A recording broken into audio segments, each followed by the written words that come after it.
এই যে ইস্যুটা চলছে 85% ডিএ, যেখানে সরকারে আসার আগে 100% ডিএ দেওয়ার কথা হয়েছিল এবং যে 85% দেবে সেটাও খেপে খেপে দেওয়া হবে। এ ব্যাপারে কি মন্তব্য করবে? অনেক আগেই তো আমি বলেছিলাম যে বিজেপি তার প্রতিশ্রুতি পত্রতে যা অঙ্গীকার করেছিল তা সব পূরণ করেনি। কেন্দ্রীয় সমাহারে দিয়ে দেওয়ার কথা বললেও দেয়নি এবং যেটা দিচ্ছে একটা লং ডেট টেনে নিয়ে যাচ্ছে।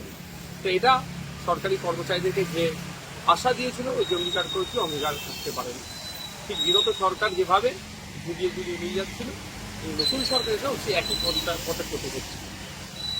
যে বিধানসভার অভ্যন্তরে আমরা দেখলাম কৌস্তব বাগচি একটি প্রসঙ্গ তুললেন, যেখানে প্রাক্তন স্পিকার তার বিরুদ্ধে অভিযোগ আনা হলো যে তিনি বারুইপুর লবি দিয়ে বারুইপুর লবিতে নিয়োগ করতেন। এটা নিয়ে ছিল দেখুন, ওই বিষয়টা আমাদের বর্তমান যিনি স্পিকার স্যার আছেন সেই বিষয়টা প্রসিডিংসে আনছেন না। যখন তিনি প্রসিডিংসে আনছেন না সেই বিষয়ে আমার মনে হয় যদি আমি কথা বলি তাদের সমস্ত দিয়ে রীতির বাইরে হয়তো কথা বলে যেতে পারি, সুতরাং আমি এই বিষয়ে চর্চা করতে পারবো না। আরেকটা বিষয়, এইখানেই আমরা যদি 2021-এ ফিরে যাই, তৎকালীন বিরোধী দলনেতা শুভেন্দু অধিকারীকে কয়েকজন বলা হচ্ছে এই বারুইপুরের লোকজন নাকি জয় বাংলা বলে রীতিমতো তাড়া করেছিল। এটা নিয়ে কি বলবেন? হ্যাঁ, এই অভিযোগটা তো বারবার বিজেপির পক্ষ থেকে এসছে বা আমার সাথে আমি সম্মুখীন হতে হয়েছি। এই স্লোগানটা থেকে আমাদের যারা বিরোধী রাজনীতি করে শুভেন্দু অধিকারী একা নয়, নওশাদ সিদ্দিকী সব আরো যারা কংগ্রেসের নেতা, অধীরবাবুরাও এই ধরনের অনেক প্রশ্নের সম্মুখীন, অনেক সময় এই ধরনের ফেস করতে হয়েছে যে স্লোগান তুলে আমাদের উপর এক প্রকার হামলা চালিয়ে দিল। মানে কৌস্তব বাগচি বেরিয়ে বললেন যে স্পিকারের বিরুদ্ধে বললেন যে প্রাক্তন স্পিকারের বিরুদ্ধে উনি যে অনেক দুর্নীতি করেছেন, নিয়োগ দুর্নীতি, মানে ওনার এসওপির গাড়িতে মানে ফ্যামিলির লোকজনকে সরকারি গাড়িতে চড়তেন। এই ব্যাপারে দেখুন আমি কি বলেছি শুনুন, ওটা তো বিধানসভা অন্দরে বলে নেই, বিধানসভা অন্দরে যেটা বলেছি স্পিকার স্যার সেটাকে আবার প্রসিডেন্সে রাখেননি। তো বাইরে কি বলে শুনবো তারপর আমি। আরেকটা বিষয় হচ্ছে আজকেও কৌস্তব তবে একটা কথা, কেউ আইনের ঊর্ধ্বে নয়, যদি অন্যায় করে তদন্ত হোক, শাস্তি অবশ্যই পাবে। আচ্ছা, আজকেও কুণাল ঘোষ কিন্তু একেবারে ওই গতকালকে যেরকম করেছিলেন একই ব্যাপার উনি করলেন। এই ব্যাপারে কি স্পিকারকে ডিরেক্টলি প্রশ্ন করলেন? না, জিজ্ঞাসাকে তো প্রশ্ন করা যায়, সেটা ব্যাপার না। জিজ্ঞাসা করা যায় না, এটা মানে ব্যাপারটা হচ্ছে কোনো একটা জায়গায় যেন মনে হচ্ছে কুণাল বাবু মিডিয়া অ্যাটেনশনটা নিতে চাইছে। আচ্ছা, আর কলকাতায় শোনা যাচ্ছে ককরোচ জনতা পার্টি একটি মানে মিছিল হতে পারে, সম্ভাবনা রয়েছে। এটার আগামীকালকে। পেছনে জানা যাচ্ছে যে মমতা ব্যানার্জি যিনি হাত রয়েছে তিনি বাংলাদেশ থেকে ইন্ধন আসছে। সব বিষয়ে বাংলাদেশ ইন্ধন, চীন ইন্ধন বা পাকিস্তানি ইন্ধন না করে যে ককরোচ জনতা পার্টি যে ডিমান্ডটা রেখেছে, যে পেপার লিক হয়েছে নিচে বারবার হচ্ছে, সেই ডিমান্ডে সেটা তো বসে আলোচনা করা যায়। আচ্ছা, কতদিন ধরে সুনামা অঞ্চুকি আপনার রেকর্ড ছিল, অনশনে ছিল, একটা ডায়লগ বিনিময় করা যায় না? যা দাবি রাখবে সবটা মেনে নিতে হবে এরকম ব্যাপার নয়, আমি অন্তত এটুকু মনে করি।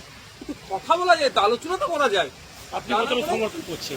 যখন ছেলেরা যখন প্রোটেস্ট করলো তখন তাদের লাঠিচার্জ আক্রমণ হলো। শুধু তাই না, এই ধরনের নেম প্লেট বিহীন অনেক পুলিশকে দিয়ে হচ্ছে, সিভিল ড্রেসে আছে, অনেকে বলছে গুন্ডামস্তান ভাড়া করে নিচ্ছে, অনেক বিতর্ক। তবে প্রত্যেকটা প্রতিবাদ যেটা শান্তিপূর্ণ গণতান্ত্রিক প্রক্রিয়ায় হবে, মানুষের স্বার্থে, সমাজের সাথে, দেশের সাথে ফিজিক্যালি এখানে আমি উপস্থিত থাকতে পারলেও আমি সেটাকে সমর্থন করি।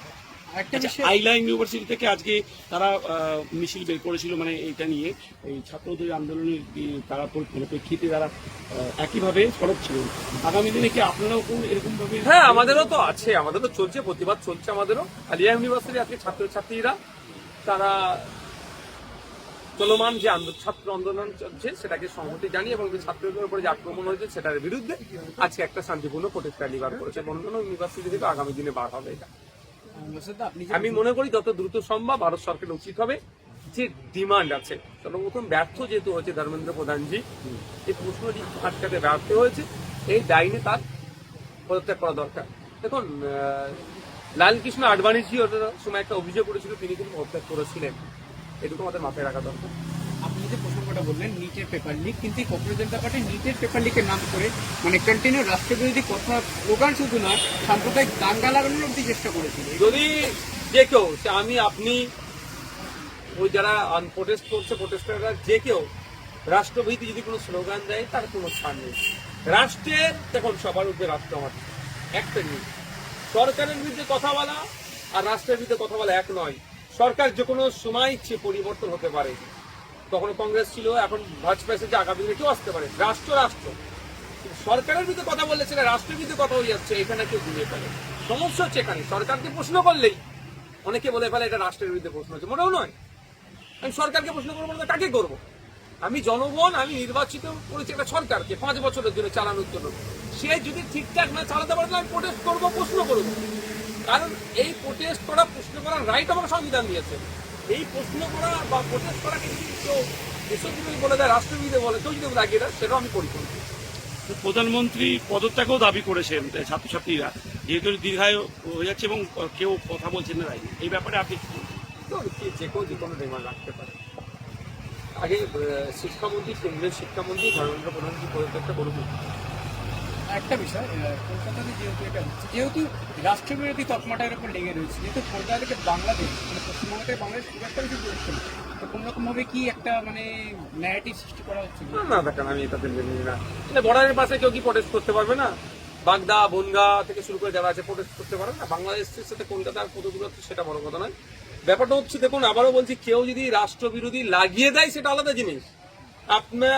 আপনি সাংবাদিক, আমি একজন জনপ্রতিনিধি, আপনার সাথে কি আমি মিডিয়ার ক্যামেরার বাইরে কি গল্প করি না? দাদা ভাই সম্পর্ক আপনার সাথে আমার এরকমই। কেমন আছেন ওসব আমি বলি ভাই কেমন আছে, এই কাঁধে হাত ধরে ওর সাথে ঘুরেছি। তাতে কেউ যদি দেখে ছবি তুলে দিচ্ছে, এত সাংবাদিকের সাথে এত কেন মেলবন্ধন, তাহলে এই সাংবাদিকটা নওশাদ সিদ্দিকীর পক্ষে খবর নেবে, এটা তো ব্যাপার নয়। কেউ যদি লাগিয়ে দেয় কোনো ধরনের, সেটা ব্যাপার না। যদি রাষ্ট্রবিরোধী কোনো কাজ করে, সে না ছাড় পাবে না, তাকে আমরা তার বিরুদ্ধে আমরা কথা বলবো। এবং আজকে বিধানসভা অভ্যন্তরে পরিকল্পনা নিয়ে আলোচনা সাথে সাথে হচ্ছে আপনার পর্যটন এবং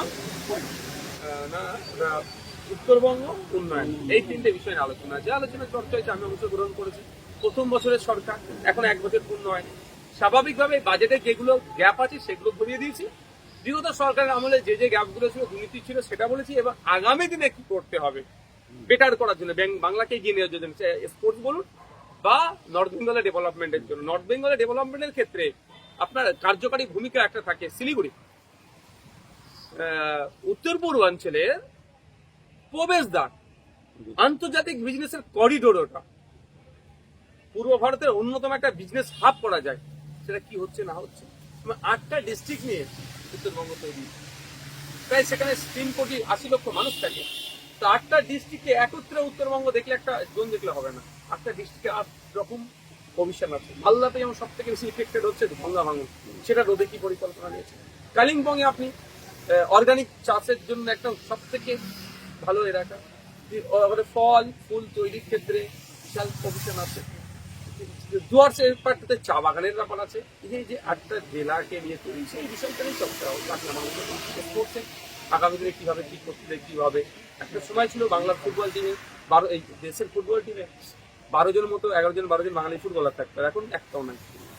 এটাকে তুলে আনতে গেলে কিভাবে কি করতে, এইসব নিয়ে হচ্ছে। রাষ্ট্র ছিল পর্যটন শিল্প, বিশেষ করে যেটা আমি বলেছি ধর্মীয় পর্যটন বলে একটা পাঠ রাখা হয়েছে, যেখানে শুধুমাত্র হিন্দু ধর্মের মানুষের জন্য হিন্দু ধর্মস্থানগুলোতে। কিন্তু পশ্চিমবাংলাতে আরো ভিন্ন ভিন্ন ধর্মের মানুষজন আছে, শিখ, জৈন, পার্সি, বুদ্ধিস্ট, সেইগুলো ফুরফুরা শরীফ আছে, মোগলবাড়ি আছে, শিখেদের কলকাতায় বড় সব থেকে বড় গুরুদুয়ারা আছে, জৈনদের মন্দির আছে, পার্সিদের মন্দির আছে, পার্সোনাল মন্দির আছে। এইগুলোকে কেন কানেক্ট করা হয়নি? বা ভিন্ন ভাষাভাষী যারা সংখ্যালঘু, ধর্মীয় সংখ্যালঘু নয়, যারা ভাষাভাষী সংখ্যালঘু, তাদেরকে ইনক্লুড করা, এই বিষয়ে কথা বলেছি।